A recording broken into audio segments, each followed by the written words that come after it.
Assalamualaikum warahmatullahi wabarakatuh. Perkenalkan, nama saya Radina Mukodasya dengan NIM 501142949. Saya berasal dari UPTD SD Negeri 16 Pangkal Pinang. Saya akan menanggapi tugas ketiga studi komparatif pendidikan dasar di berbagai negara. Jawaban yang pertama, paparkan hal-hal penting yang ditemukan di dalam artikel. Tujuan penelitian dan metode ini adalah scoping review yang menginventarisasi penelitian empiris tentang school-based outdoor education di 5 negara Nordik, Denmark, Norway, Sweden, Finland, dan Iceland. Proses pencarian dan seleksi menghasilkan 52 studi yang dianalisis secara deskriptif dan konten.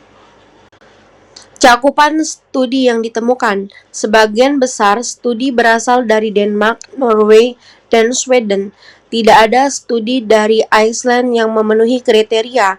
Sebagian besar penelitian bersifat kualitatif dan banyak dilakukan pada konteks sekolah dasar atau primary. Topik yang sering muncul multiple subject, interdiscipliner, science, free fellowship, matematika, dan bahasa. Kategori tematik hasil analisis isi.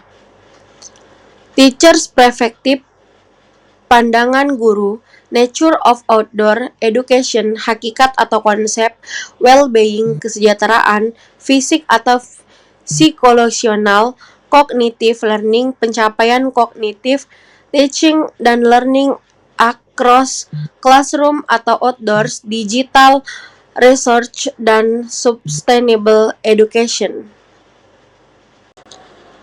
Temuan penting per tema. Yang pertama, teacher's perspective. Guru umumnya positif, komunikasi, hubungan siswa membaik, tapi mengkhawatirkan waktu, keselamatan, dan dukungan manajemen. Yang kedua, nature of outdoor education. Ada variasi konsep, misalnya Pre-Love dan UDESCO. UDESCO sama dengan kelas rutin di luar yang diarahkan guru untuk mendukung mata pelajaran. Pendekatan bisa holistik atau saling melengkapi ruang kelas dan outdoor. Atau praktis konkret outdoor sama dengan praktik, kelas sama dengan teori. Yang ketiga, well-being. Banyak bukti positif aktivitas fisik, interaksi sosial, dan kesejahteraan mental meningkat pada siswa yang menjalani pembelajaran luar ruangan secara teratur. Yang keempat, cognitive learning. Sebagian studi kuasi eksperimental melaporkan dampak positif kecil hingga sedang pada pembelajaran. Misalnya membaca. Beberapa studi matematika atau IPA, namun hasil bervariasi tergantung desain kegiatan dan keterkaitan tugas materi. Yang kelima, teaching and learning across context. Pentingnya koherensi antara persiapan di kelas, aktivitas lapangan, dan follow-up di kelas agar pembelajaran bermakna. Raymond Froiland menunjukkan seringkali kohesi itu tidak sempurna, sehingga mengurangi hasil belajar. Yang terakhir, digital research and sustainability. Ada beberapa studi tentang penggunaan aplikasi atau mobile dan potensi pendidikan berkelanjutan, tapi relatif sedikit dibanding dengan tema yang lain. Rekomendasi penelitian lebih lanjut atau implikasi. Butuh lebih banyak penelitian kuantitatif dan mixed method di luar Denmark. Penelitian yang mengeksplor kesiapan guru, dukungan sekolah, aspek keselamatan, serta integrasi materi kelas atau outdoor, dan lebih banyak kajian pada pendidikan berkelanjutan dan sumber digital. Apakah outdoor education yang dimaksud pada artikel telah terimplementasi di Indonesia, umumnya di sekolah Anda? Khususnya jelaskan dan contoh. Persamaan, banyak sekolah Indonesia melakukan kegiatan di luar kelas atau field trip, kunjungan lapang, praktik biologi di kebun sekolah, kegiatan ekstrakurikuler pramuka, kegiatan alam atau kemah, dan program lingkungan sekolah, misalnya Adiwiyata, yang mendorong kegiatan lapang dan kesadaran lingkungan. Ini sejajar dengan beberapa elemen outdoor education, keterlibatan di luar kelas, aktivitas multi-subjek, pembelajaran berbasis pengalaman. Contohnya, proyek kebun sekolah untuk pembelajaran IPA atau matematika, mengukur luas bedengan, menghitung populasi tanaman, kunjungan lapangan ke kebun raya atau hutan kota untuk materi biologi atau materi geografi. Perbedaan utama dengan model Nordik dalam artikel, skala dan keteraturan. Di negara Nordik, terutama Denmark, ada model Underskole yang dilakukan rutin sebagai bagian dari program pengajaran mata pelajaran. Di Indonesia, kegiatan di luar sekolah sering bersifat insidental, bukan bagian rutin dari jam pelajaran untuk banyak sekolah. Yang kedua, dukungan dan kebijakan budaya luar.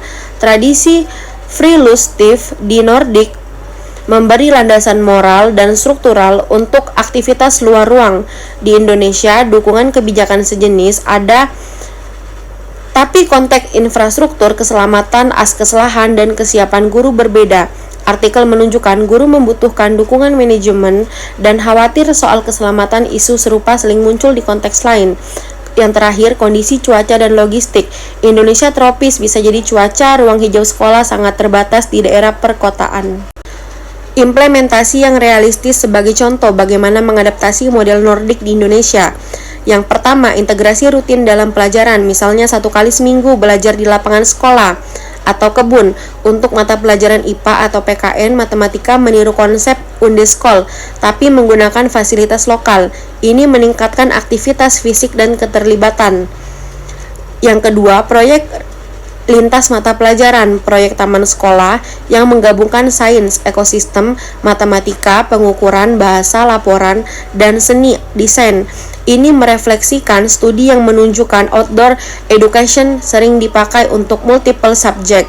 Yang ketiga, pemanfaatan digital, penggunaan aplikasi identifikasi tanaman atau kuis lapangan, mobile apps untuk merekam observasi siswa mendekati studi tentang digital research yang meningkatkan keterlibatan.